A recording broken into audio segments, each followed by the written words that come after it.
Sitaram Goyal has beautifully written the Hindu resistance to Islamic invasion in the early times. One has to read those books. So we have our strength and we had our share in fighting, we did.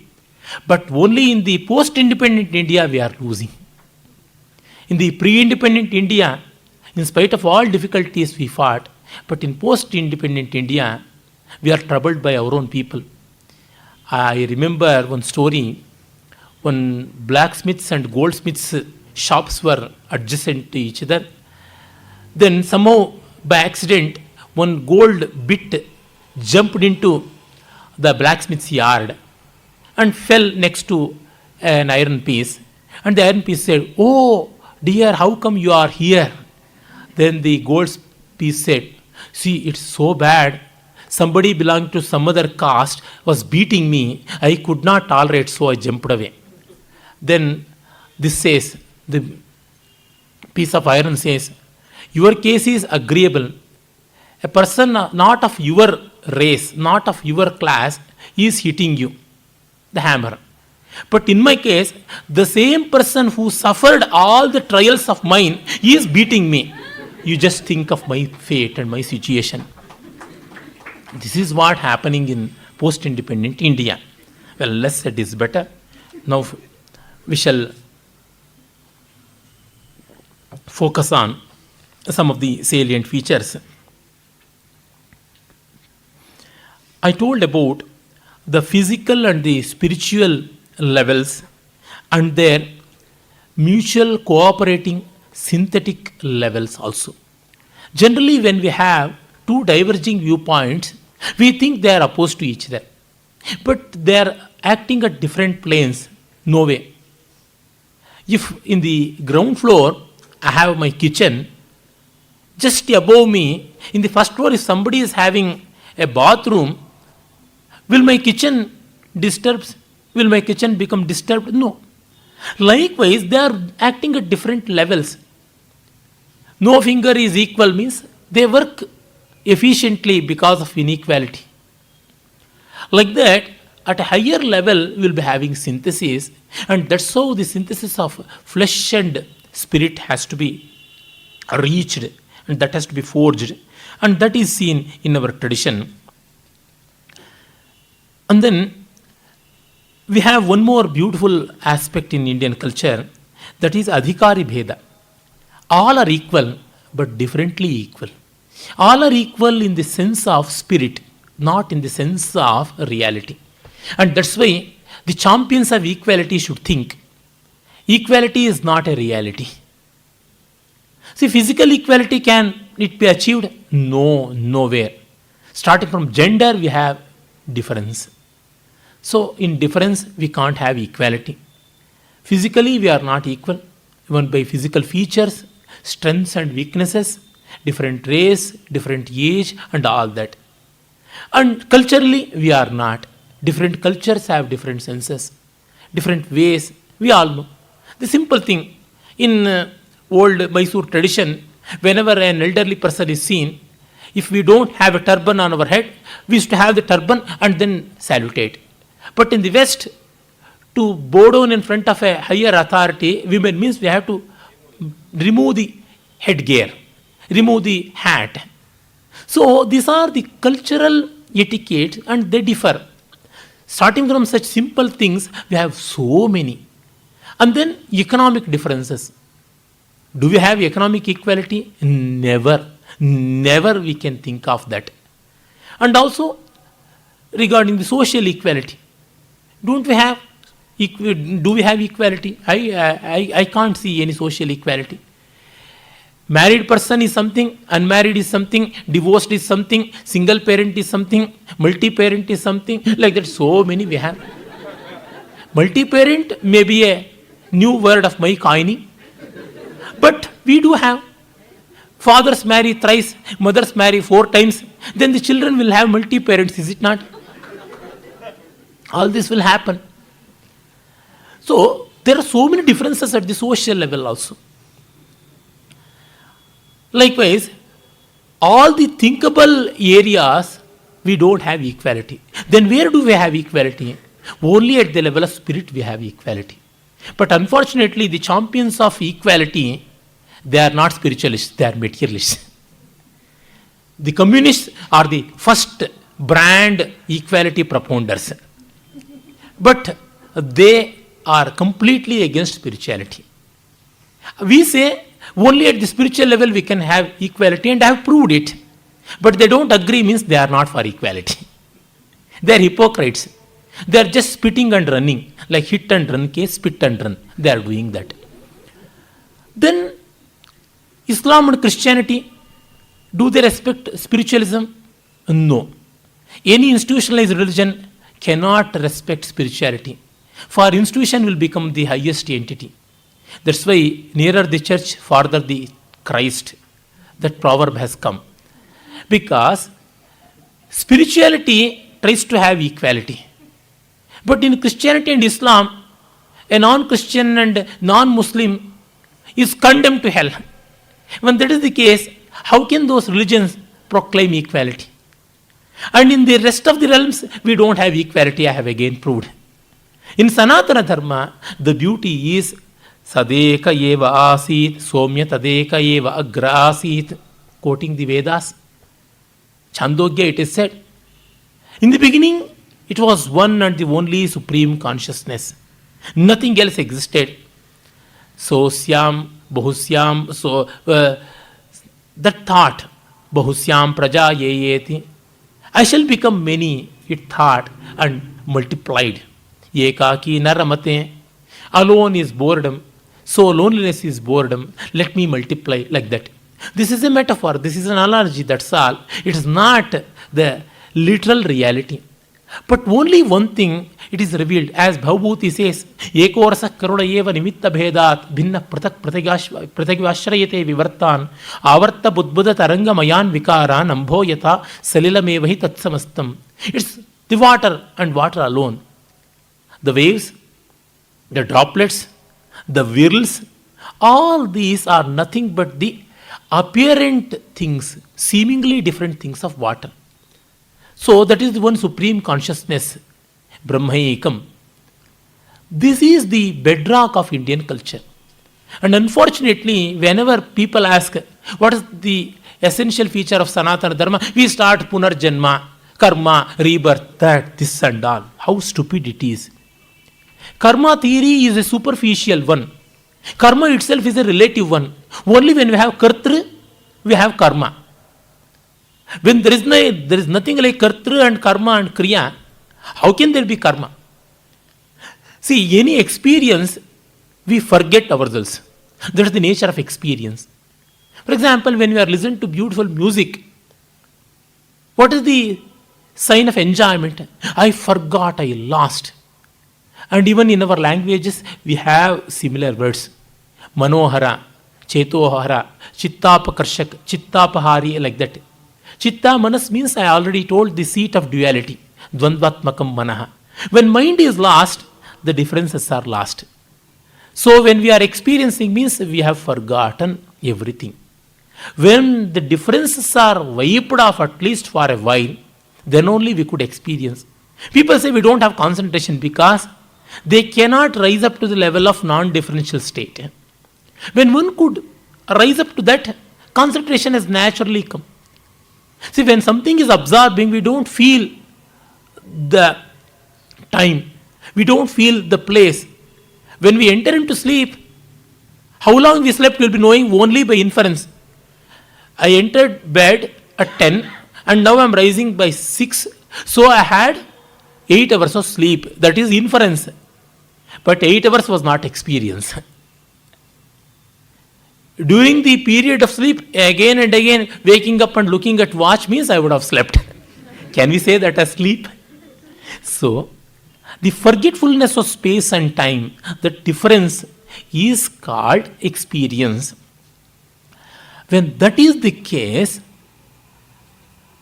experience comes into picture, but karma is not. So, karma cannot be the foundation of Indian culture. And byproduct of karma is punarjanma, that's rebirth. To answer the continuous flow of karma, we have to take shelter into Punarjanma. Not all the sins of one birth are enough to complete, enough to observe and complete. We have to carry over like that. All this has come. Well, it has its own value, but that is not absolute. It's relative. Then what is the absolute yardstick? And how many people have the remembrance of Janma? If somebody says, I will say something else. Somebody may say, I remember my past birth and all. Well, I too remember. You had to pay $2 billion.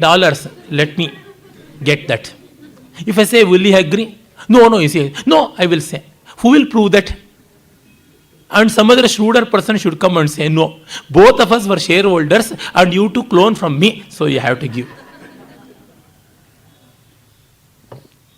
Hence, all this is impossibility. They cannot be graduated to the level of absoluteness. Then where is absoluteness? Absoluteness is only in experience. That's why the bedrock of Sanatana Dharma, Indian culture, is Sat Chit Ananda, not anything else. Absolute existence, absolute awareness, and absolute bliss. Shall just try to explain in few words. If you ask somebody, how are you? How do you do? If the answer is I am fine, no more questions. Why are you so? Nobody will say.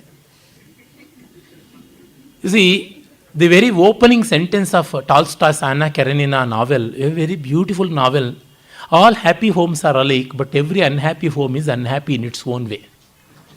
I am happy means no more question. I am unhappy means how, why, and all that. Because happiness is natural, unhappiness is unnatural. Is it not implied? See, when somebody is living, nobody asks why you are living in good sense. They may whisper and gossip behind him, but not in front of him. If somebody dies, oh, what happened, Allah, something like that, means non-existence will be questioned, but not existence. So if somebody says, I know, people will ask, why you know, with an inquisitive mind, but not in wrong sense. If somebody says, I don't know, why you don't know, it's so simple, you can understand like that. Means awareness is not questioned, non-awareness is questioned. So existence, awareness and bliss, they are not questioned, for it is our own existence. If it were not to be the ultimate end of our quest, we would have certainly questioned.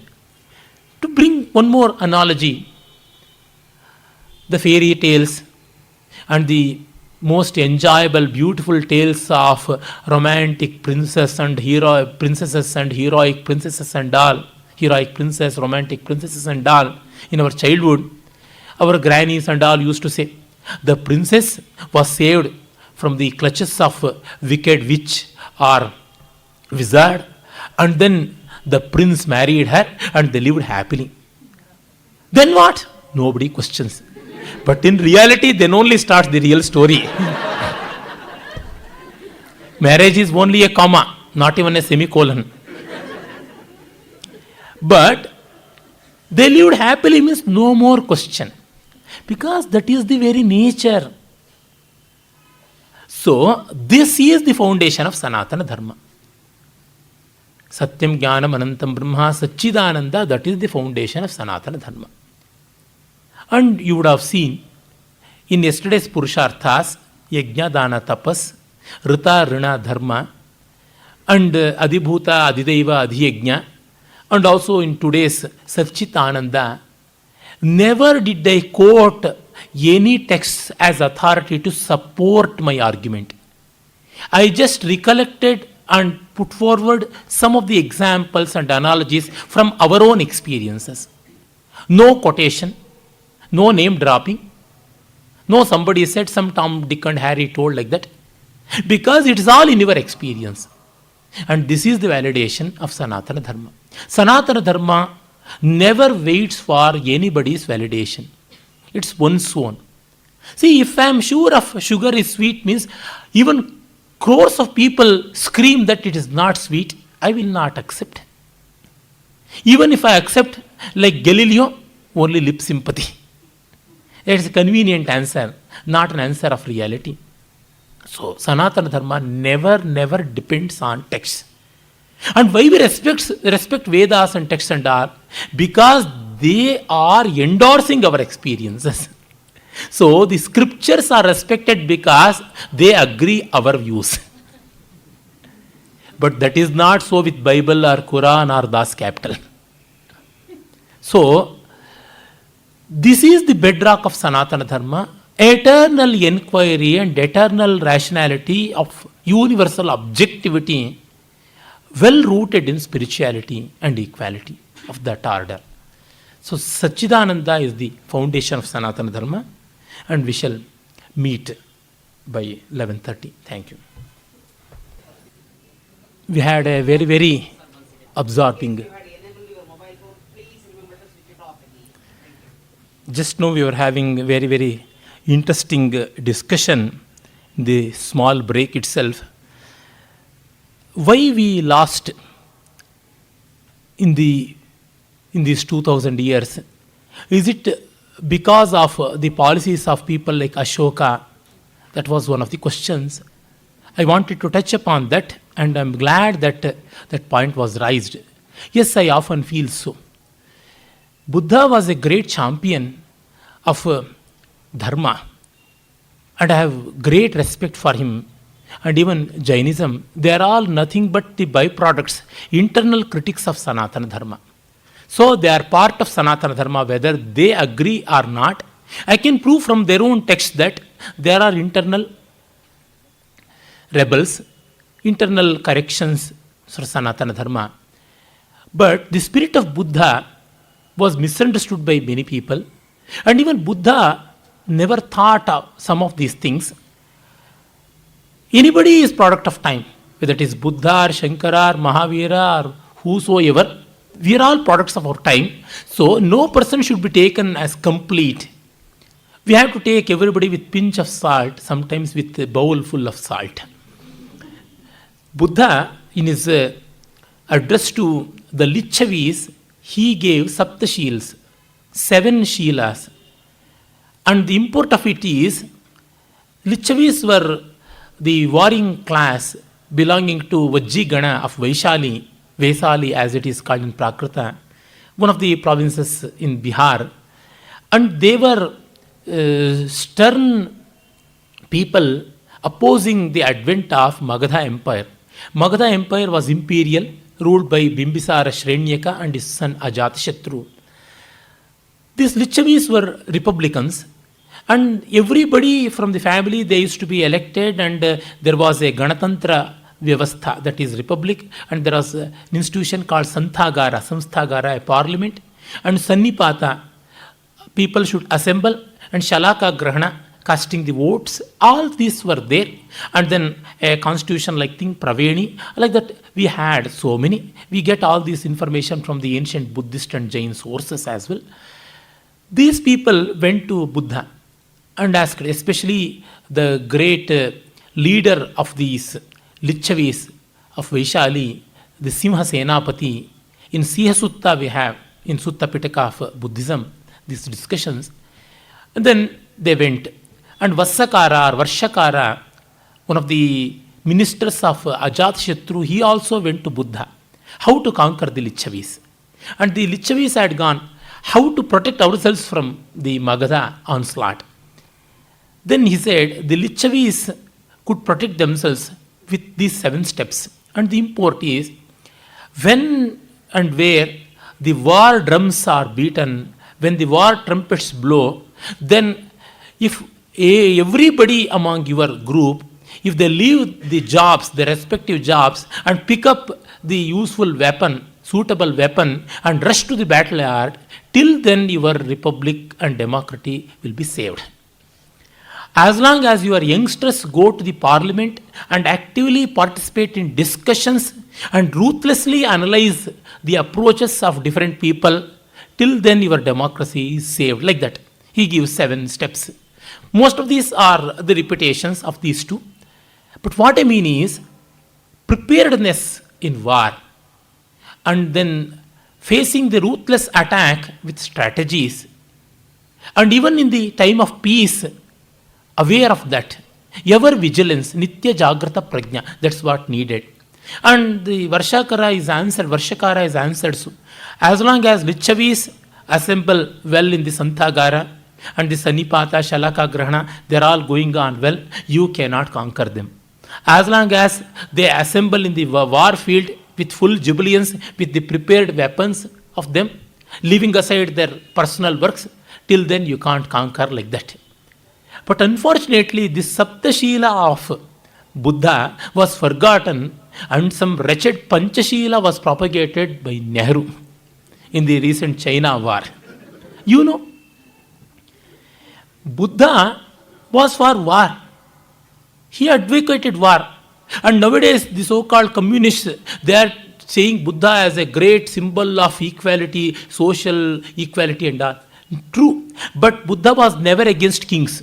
He was very close to Prasenajit of Kosala, Ajatshatru and Bimbisara of Magadha, and then Udayana Vatsaraja of Kaushambi, and Pradyota Chandamahasena of Ujjain. With all the kings and Brahmadatta of Varanasi, he was very close, and he had spent many Chaturmasas. In Kaushambi of Vatsa province, ruled by Udayana Vatsaraja, supposed to hail from the dynasty of Pandavas, he spent 20 Chaturmasyas. The account is given in the Buddhist documents. And he was friendly with all the republics. Nowadays, communists and the so-called intellectuals, pseudo-secularists, they all champion the cause of democracy and republican groups and say that Chanakya and then Chandragupta Maurya, Chandragupta Vikramaditya, Samudragupta, they destroyed like that, starting from Rahul Sankratyan and D.D. Kosambi. But they conveniently forget that Buddha was very close with all these kings. He never found any difficulty and he never made any disparity. His pursuit was different, but he saw. And during his time, no external onslaught was there. Only after Buddha, after 1.5 centuries, we had this onslaught of Greeks headed by Alexander. Anyhow, Buddha is also a person of a product of his time. Why I am saying this? Buddhism, in essence, is not against war, is not against Kshatriya.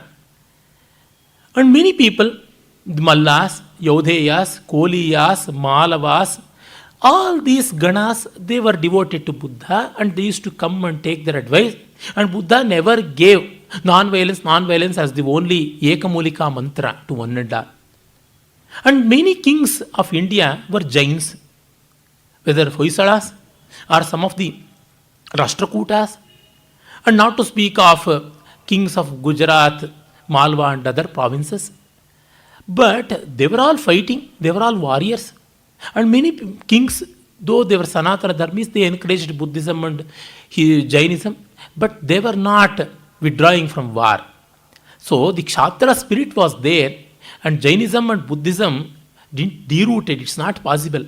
But one thing is true, that sense of overemphasis of ahimsa was imbibed, knowingly or unknowingly, and Ashoka became rather a negative model. But some historians still say that during the time of Ashoka, nothing happened. He became still stronger. Only during the time of his grandson Samprati Chandragupta and his grandson Brihadratha, the empire collapsed. But these changes will not happen over a snip of a second. They take several decades and centuries. And that's why the negationism or the passivity or the nivritti emphasis on nivritti, that is detachment and sannyasa, that corroded Indian spirit. Ultimately, that has happened. And later, the Buddhist monks, they conspired against Sanatana Dharma. They've only brought and they've only invited lot of troubles. In the Western India, that happened. I need not go over those details. It's a separate section altogether. But overemphasis to any one thought and any one concept, it naturally destroys the spirit. That we should never forget. Again and again managing the body and spirit. That is pravritti and nivritti, trivarga and apavarga, dharma, artha, kama, these three put together they are called pravritti dharmas. And moksha is called nivritti dharma, that is apavarga. Trivarga and apavarga, they are very important. We do need that. For example, take our heart. It will contract and expand, not one action. Both will be there. If only one action means, it's gone. So we need that. Again, I have to stress the importance of dynamic equilibrium. Well, in spite of all these onslaughts and all, still we have hopes. Still we have opportunities that we should never forget. I think the three great ideals which our seers have given in the form of Shiva, Rama and Krishna, they pave our way to a great extent. Shiva at the personal level, Rama at the family level, and Krishna at the greater social level. In Shiva, we have harmonizing the contradictions. The Ganga, supposed to be sacred, and the garland of skulls, supposed to be inauspicious, and the ashes which is smeared all over the body of the burial yard, and also the burning fire, indication of knowledge, or the cool moon, or half of the body is Parvati, and yet remaining as Vairagyashali, full of renunciation, and he being Ishvara, Lord of all wealth, going with a begging bowl and living so simply. All these features, they indicate how a person could manage at the individual level. He has weapons in his hand and yet in a tranquil mood. And he is supposed to be Shiva, embodiment of auspiciousness, Mangala, but living in a burial yard, Smashanavasi. Means at the individual level, how to manage the conflicting ideas. And in Rama, he thought everybody as an extension of his family. When he saw Guha, he said, now our brothers are 5 in number, you are the 5th one. And accepting Sugriva as the 6th one, and Vibhishana as the 7th one, and then including the whole society. And the family group photo, even today you see, Rama means we can't think of Rama in isolation. Left to him is Sita, right to him is Lakshmana, and below him is Hanuman. This total picture is very, very important. And this is the symbol of family integrity. And the blunders committed by his parents, the lustful father manipulating father Dasharatha, is never a noble person. Good, but very strategy master, shrewd. But his shrewdness was not decisive in nature. His knave also. That blunder of Dasharatha wanted to coronate Rama secretly. And also the greed of Kaikeyi. This family loophole is somehow hushed up and managed in a very decent and dignified way, in a rather magnanimous way, by two worthy sons. Rama by standing next to his father. If Rama had said, no, I will not go, what Dasharatha would have done? He could not even control his wife. Could he control Rama? Lakshmana said, I am ready to kill my father. Gurora Pyaviliptasya karya karya majanatah utpatam pratipannasya karyam bhavati shasanam. He may be father. If he is violating the wishes of the people, wishes of the subjects, and wishes of worthy sons like us, he has to be punished.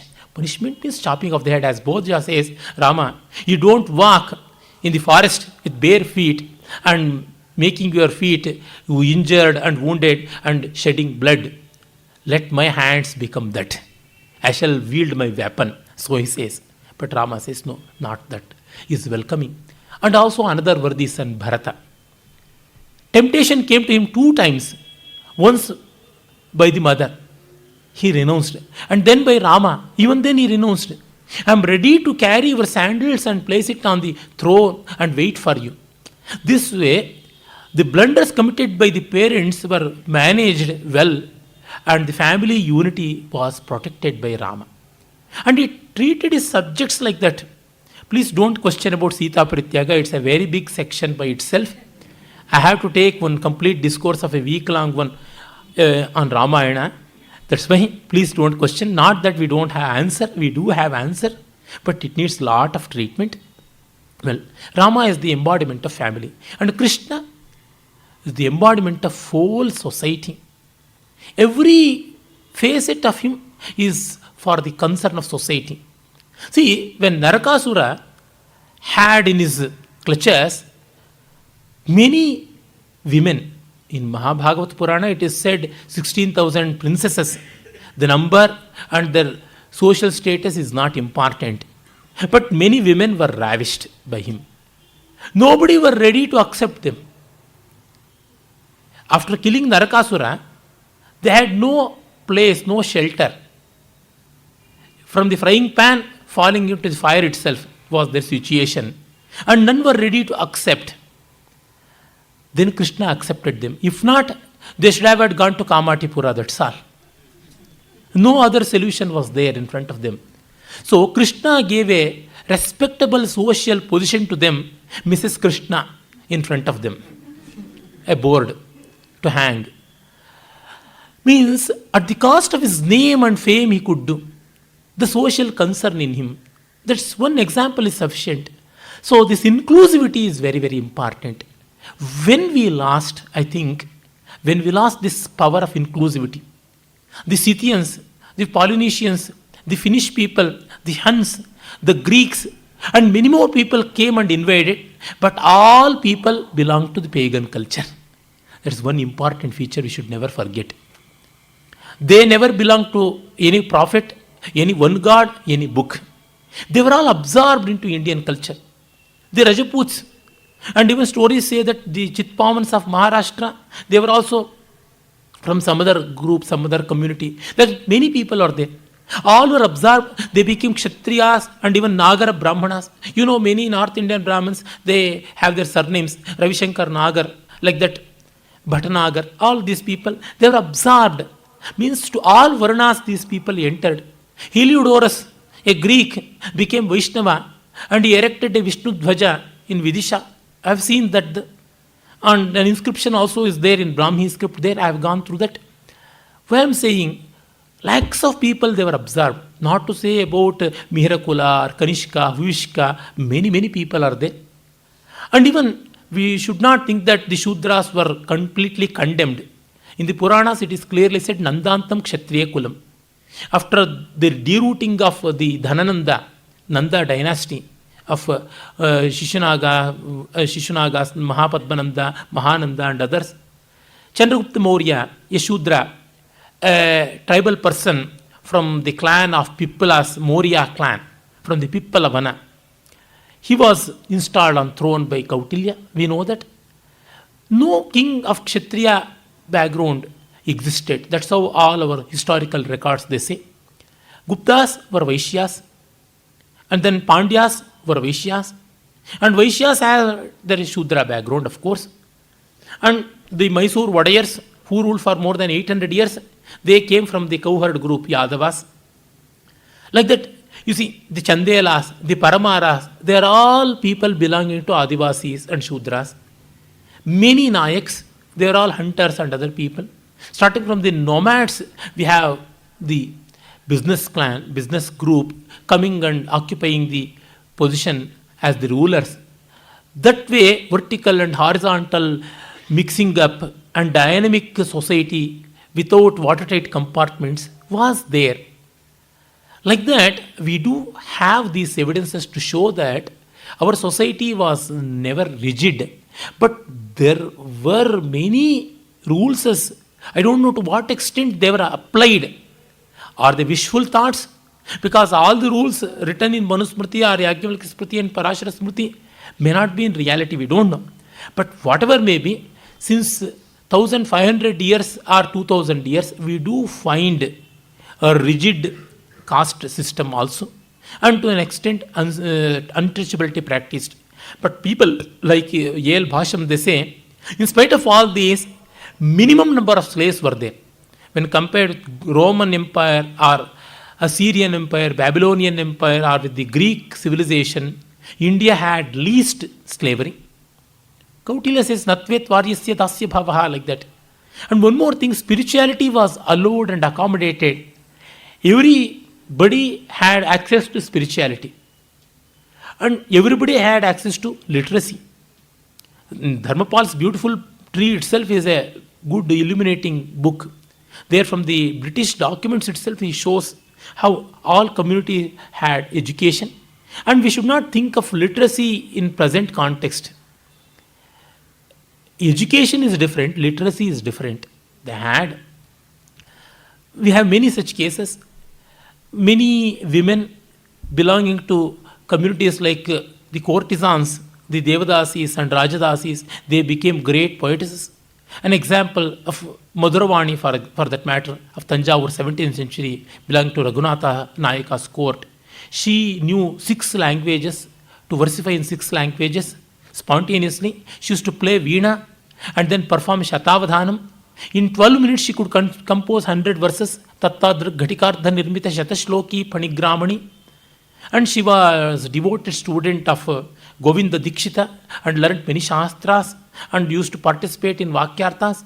Not just Madhuravani, there were many. Rangajamma was there, Ramabhadrambha was there, Ganga Devi was there, Tirumalamba was there. Like that, many people were there. And even poets like a laundryman, in Kannada we say Agasa, Dhavaka, becoming a great poet, or a person who used to tame the elephants, Hastipaka, Bhartramenta, becoming great poet comparable to Kalidasa. Like that, we do have. It may be rather stray examples also. In spite of all that, we do find no active interaction between the actual participants in the field and the theory masters. These dichotomies we have to face and answer, try to answer. We were wonderful mathematicians. We calculated so many things happening at the level of space, the heavenly bodies, how they move, and all that. Even before Newton, calculus was developed in ancient India. But not one rule applied at the physical level. We don't have physics with the mathematical interpretation. Without mathematics, science cannot be treated as science. It becomes just wishful thought, vague hypotheses. But in the West, that developed. So here we have some missing links. I am still in search of that. But what I mean is, we do have pitfalls. We have to agree our weaknesses. We have to stare at our lapses. We shall. That's why in the Upanishads it is clearly said, Hiranymayena patrena satyasyapi hitam mukham tattvam poshan napavrunu satya dharma yadrishtaye. The golden plate is covering, the golden lid is covering the face of truth. Oh, Aditya, remove it. Let us face it for the vision of Satya and Dharma. We have to cover the golden lid like myths and stare at truth. DVG says, on whose name this hall is, and that great soul built this institution, and more than that, gave so much of light and delight in the form of his immortal works and immortal character and conduct also, his ever-inspiring personality. He says, he is called the true person who could withstand the questions which are shaking his very convictions. He is called the true seeker. Yes, in our tradition it is so. See, if somebody says, are you a bastard? I may have to say, maybe, I don't know. Not that I am undoing my mother. In our Shraddha mantras it is said, if by chance, because of my mother's adultery, I am born, let me consider the person who nurtured me as my father, and by dharma he is my father, and so my Shraddha shall go to him. Enme mataram lulubhe, like that the mantra comes, means have so much of openness to accept the questionable character of my birth. This is what illustrated in the character of Satyakama Jabala in the Upanishads, Chandogya Upanishad. A boy of 7 or 8 wants to go to school. He was son of a servant woman, Jabala. She says, well, you go. He goes to Gautama Haridrumata. Master, please admit me to your school. Well, my boy, what's your father's name and what is your gotra? To which lineage you belong? I know nothing. Your mother may know. Don't you have father? I don't have father. He thought father has expired. Go to your mother. Mother says, oh my child, I worked at so many places. I myself know who is the cause of your birth. But this much is true. Father is a belief and mother is fact, you know. This is my addition. But the spirit is that. I don't know who is your father, but you are my son. You are Satyakama by name. And Jabala's son, so you are Jabala. Satyakama Jabalagu.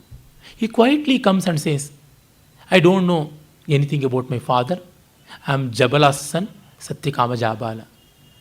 Such a bitter truth, burning truth, acidic truth, can it be so calmly accepted by this boy? Then he is Brahmagyani. What else I need teach to you? Well, you get admitted to my school, he says.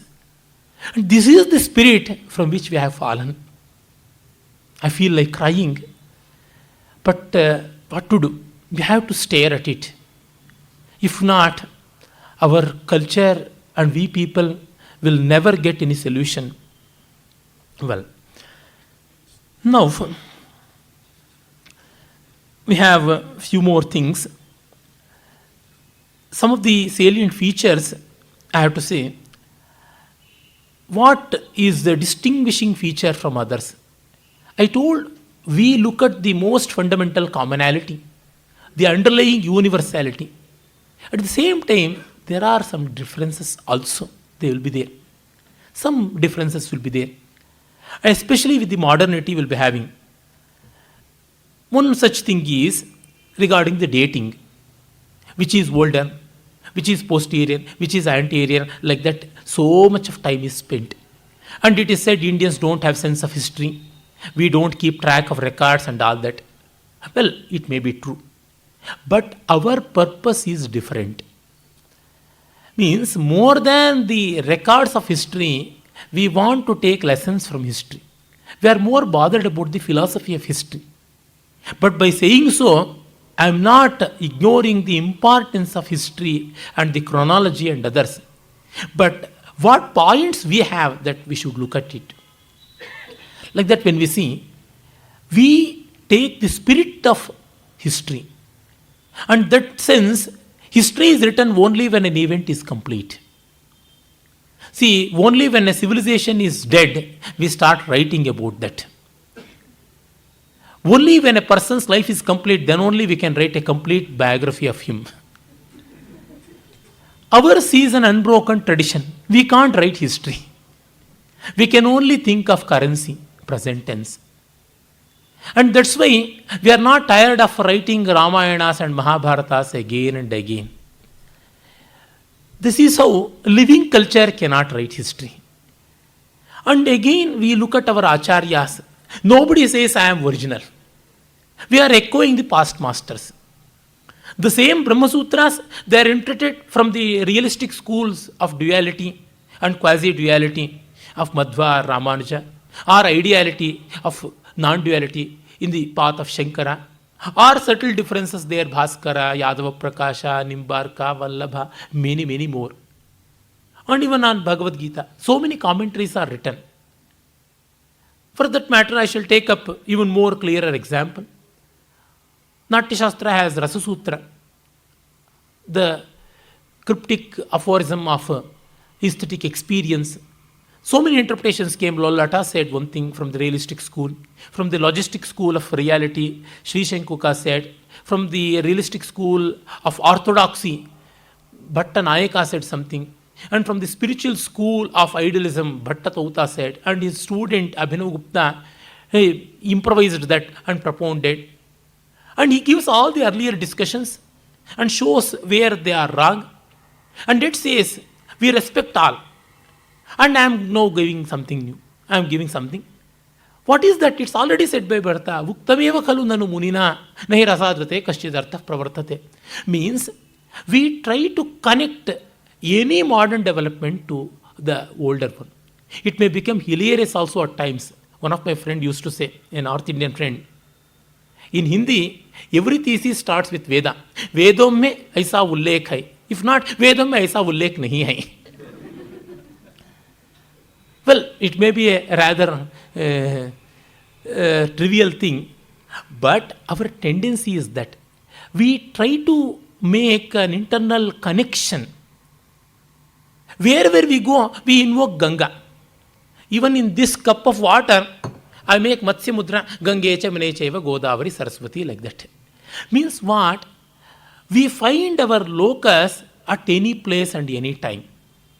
That is our unique feature. That has its own advantages and some disadvantages too. But try to encash the advantages well, which we haven't yet. So here, our approach to history is different. So all interpretations, however diverging, are connected to one source. That's why even today Hinduism is a living culture. Even today Vedism is living culture. In the West, what happened? Every philosopher used to say of himself. And that's why every school became distinctly different. We have a lot of convenience also. But at the same time, convenience makes it to understand intellectually well. But emotional connectivity will not be there. Here we have emotional connectivity. To make an opinion, to build a nation, more than the intellectual identity, we need emotional connectivity also. I told about nationality. For that, this will be of use. Then we have another thing is old and new. We are not much bothered about the historicity because what is the date of Kalidasa? The discussion on the date of Kalidasa should not engulf much of our time to the extent of forgetting Kalidasa's work and discuss the dating itself. You go to any Oriental conference, Kalidas ka Titi Shuddhi par Antim Nirnay. Like that, since 80 years we have papers. No use. Kalidasa is later to Vyasa, Valmiki and Ashwagosha and prior to Bharavi and Bhanabhatta. That's enough for us. Should we perform Shraddha of Kalidasa to know the exact date of his death? To celebrate the birthday, we have chosen Kalidas Jayanti as Utthana Dvadashi. He has given 2 dates in his Meghadutam, Ashadasya Prathama Divase and Bhujagashayana Tuttite Sharngapano. So, that Utthana Dvadashi, Bhagavad Utthana Dvadashi is taken as birth of Kalidasa. Well, we assume that. See, this way, assume a thing and practice that. That is happened in our tradition. We don't want to go to reality. Many people ask, did Ramayana and Mahabharata happen? Yes, they have happened. With that answer, they will not be satisfied. Do we have the evidence of bone? Do we have the evidence of metal pieces? What all you know? Do I need the evidence of my great-grandfather's bone piece to say that he existed? I myself the example of that. I am the evidence of that. So, I don't know who is next to my residence. Honestly, I don't know. Who is residing behind my residence in the next street, though we share the yards, backyards. But I know so much about Krishna, so much about Rama, so much about Manthara, so much about Shurpanakha, so much about Virada, Kabandha, Jatayu. They mean so much to me. But not these people. Some Richard Nixon may be there in Cape Town, in Africa. Well, he shall be. What problem? Like that, this physical reality has no meaning when we don't have spiritual connectivity. So when it means to me, that is a value yesterday I told. Fact is comprehended and value is experienced. I am experiencing Rama, Krishna and all people of Mahabharata, Ramayana. Why only Ramayana and Mahabharata? This morning also, early morning, in the wee hours of this day, I was going through Homer's Odyssey in original. How beautiful it is. I was referring to the household activities of Penelope. No purpose, just I was turning pages of Homer. I just felt like going to Homer and I was reading. That means I connect so much with ancient Greece. When I went to Greece, I salutated every marble, every statue there. I recited some of the hymns from Hesiod and Homeric hymns, and also composed some Sanskrit verses on those goddesses and gods which are not respected and worshipped, unsung, unheard, unwept now. I can connect very easily all that. They are more reality than the existence which is around me. So this is how we think at existence. Once you feel it, you have it. If you don't feel it, you will not have it. This is what the world needs. Only by feeling we can connect the world, not by intellectual comprehension. This is also with the datings. And also in the text, many times people try to show the contradictions. No, this is contradicting, that is contradicting. That's why we have our approach, Samanvaya. The ancient texts, their approach is different. Nowadays, text approach is different. We have to be sympathetic to this. For example, a book like Kautilya's Arthashastra has so many things. But what is the governing philosophy of that? It has more than 3000 Grantha Pramana. One Grantha means 32 letters. 32 into 3000. Such a big work it is. But what is the crux of that? Somewhere in the beginning, Vinayadhikara, it is mentioned. One line, Kritsnam he shastramidam indriya jayaha. The very purpose of this science is self-control.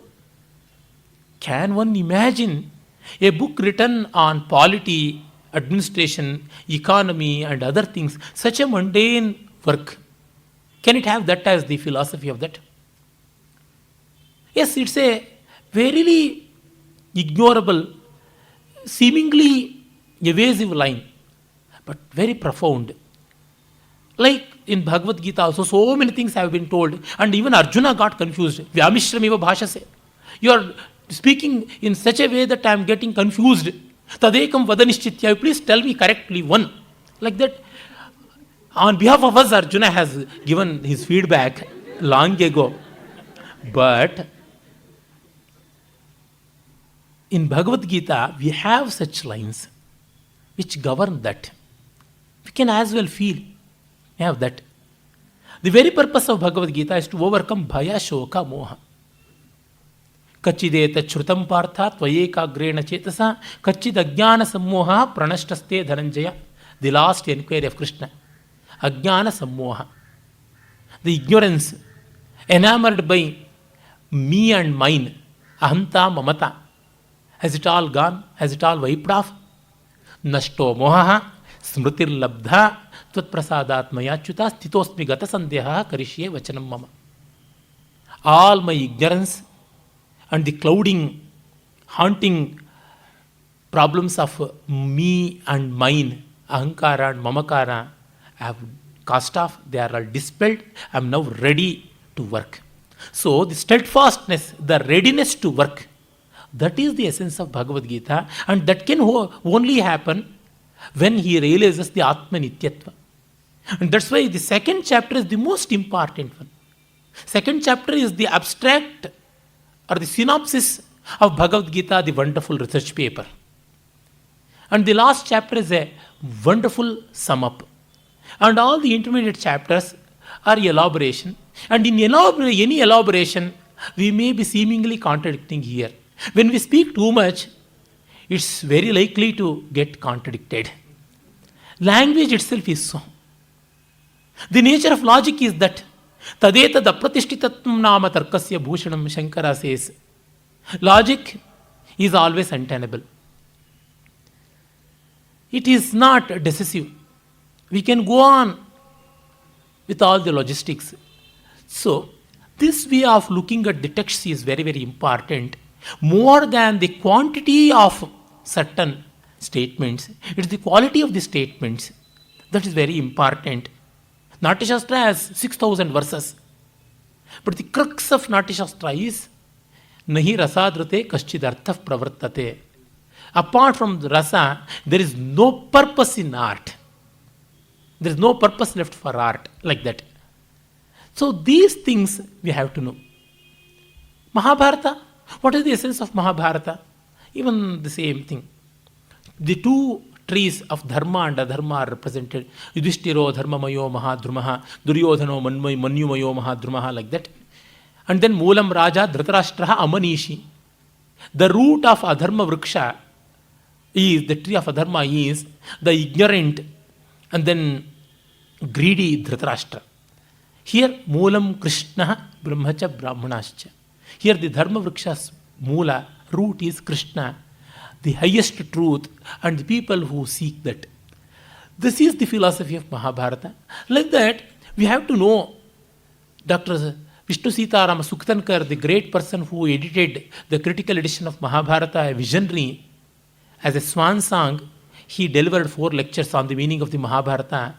There he says, what an Indian peasant could understand, even the great Western savants could not. What a confusing chaos from the viewpoint of Western scholars, Mahabharata represents their own state of mind, but in reality it is cosmos, he says. Suktankar. Why I am saying this? There is a different approach that may be different, but not wrong. We have to know that. And I am not proclaiming this to show our superiority. I am just saying different. Banana is different from orange. I am not saying banana is great. Just know that it is different, that's all. And banana has every reason for its existence. And it has its own appeal. So, we should try to look at that. And for this, no inferiority complex or superiority complex should work. And when such complexes work, then we have science in the Vedas, aeroplanes in ancient India. All this nonsense emerges. Then this quantity is not directly proportional to the importance. Quantity is never proportional to its importance in the text. That has to be known. And many times the quantity comes to picture only for the temporality of that. See, newspaper will have so much of detailed analysis, daily news analysis. So much of importance is given to the realm of politics. But do we need that much? Detailing is needed for immediacy. And for eternity, we need philosophy. To understand any text, those details will be of no use. I have seen many ancient texts. Their detailing will be of no use.